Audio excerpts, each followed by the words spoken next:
Flamingo book से first chapter, नाम है द लास्ट लेसन, और इसके जो लेखक हैं वो अल्फोंसो डाउडिट।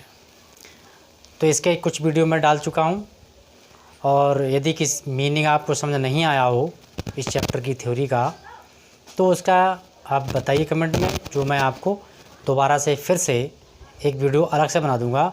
उसमें सिर्फ आपको द लास्ट लेसन के बारे में क्या बताया गया है, उसकी थीम के बारे में आपको मैं अलग से समझा दूंगा। तो आइए शुरू करते हैं कि लॉन्ग क्वेश्चन है।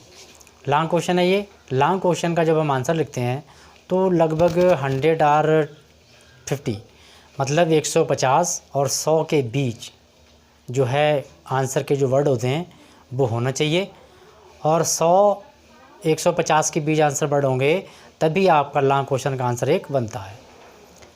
तो पहला क्वेश्चन है ये। क्वेश्चन ये है, why was French running towards the school and what he thought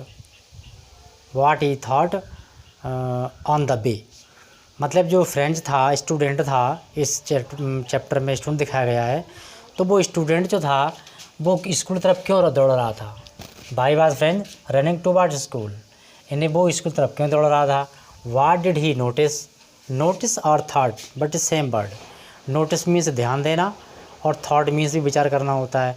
तो फ्रेंच ने रास्ते में क्या विचार किया, क्या सोचा, या क्या किस बात पर ध्यान दिया उसने। ड्यूरिंग द वे, रास्ते के समय, जब वह स्कूल जा रहा था तब। तो इसका ये लॉन्ग क्वेश्चन है। अब इसका आंसर क्या बनेगा, आंसर सुन लीजिए। French was running towards the school. French was running towards the school because when he started for school very let that morning. French school के लिए दौड़ रहा था या स्कूल की ओर दौड़ रहा था, बिकॉज क्योंकि वह उस सुबह देर उठा, यानी कि देरी से उठा, देरी से जागा, क्योंकि वो लेट हो चुका था, इसलिए वो दौड़ रहा था। And he was very afraid, और वो बहुत डर भी था उसके अंदर। वो डरा हुआ था किस बात पर, टू स्कोल्डिंग, मतलब कि डांट पड़ेगी उसकी, इसलिए वो कुछ डरा हुआ था। वेरी लेट, मतलब वह बहुत लेट हुआ था इसलिए उस मॉर्निंग। और ही वॉज़ वेरी अफ्रेड, वो बहुत डरा हुआ था किससे, स्कोल्डिंग, कि उसकी डांट ना पड़े, उसे डांट खानी पड़ेगी इन द क्लास, कक्षा में। स्पेशली मतलब विशेष रूप से उसकी डांट पड़ेगी। डांट क्यों पड़ेगी उसे देख लीजिए। मिस्टर हैमल जो इसमें एक टीचर हैं, और जो फ्रेंच है वो इस चैप्टर में उस विद्यालय का स्टूडेंट है जिस विद्यालय में मिस्टर हैमल पढ़ाते हैं। तो वो उनसे क्यों डरता है। ही हैड सेड, मिस्टर हैमल ने कहा था, क्या कहा था, that he will ask questions him, वह उससे कुछ प्रश्न पूछेंगे, किसके बारे में, बेस ऑन पार्टिसिपल पर आधारित। मिस्टर हैमल उस फ्रेंड से कुछ क्वेश्चन पूछेंगे, इसका उसे डर था। He did not know anything, know जानना, एनीथिंग कुछ भी नहीं। और फ्रेंड तो था वो पार्टिसिपल के बारे में एक शब्द भी नहीं जानता था, या वो सब पार्टिसिपल के बारे में कुछ भी नहीं जानता था। आर अबाउट दिस टॉपिक, या इस टॉपिक पर वो कुछ नहीं जानता था। फॉर ए मोमेंट, एक क्षण वह रुकता है, सोचता है। ही थॉट, उसने सोचा, क्या सोचा, रनिंग अवे। उसने सोचा running away, and he wanted spending. उसने सोचा, एक मोमेंट, क्या सोचा, कि स्कूल जाने के बजाय मैं अगर ये दिन बाहर व्यतीत करूं, बाहर दिन खर्च करूं, तो कितना बढ़िया रहेगा, कितना अच्छा मज़ा आएगा, ये उसके दिमाग में आया।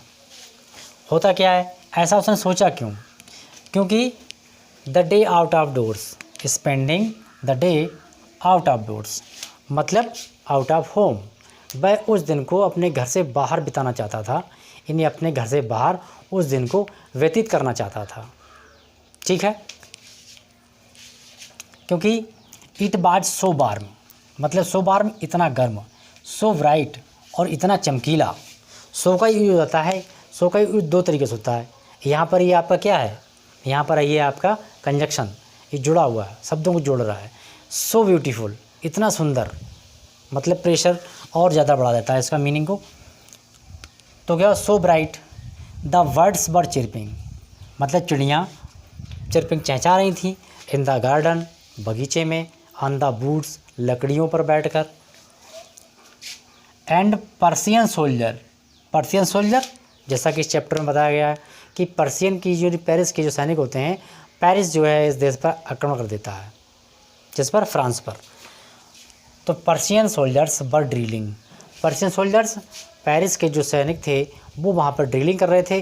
ड्रिलिंग का मतलब हो जाता है कि युद्ध अभ्यास करना या किसी तरीके की कोई अभ्यास करना।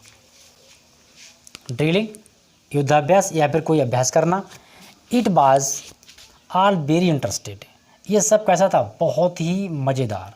इंटरेस्टेड, ये सब उसके लिए बहुत अच्छा था। किसके लिए, फ्रेंच के लिए, क्योंकि फ्रेंच को ये बातें सब पसंद आती थी, उसे बहुत अच्छा लग रहा था। क्या, then the rule of participle,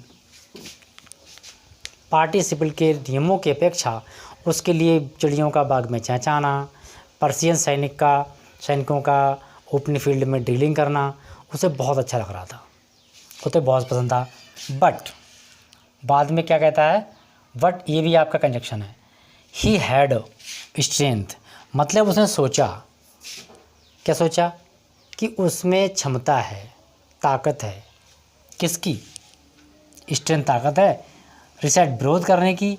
and he run very fast towards school, उसके पास विरोध करने की क्षमता है।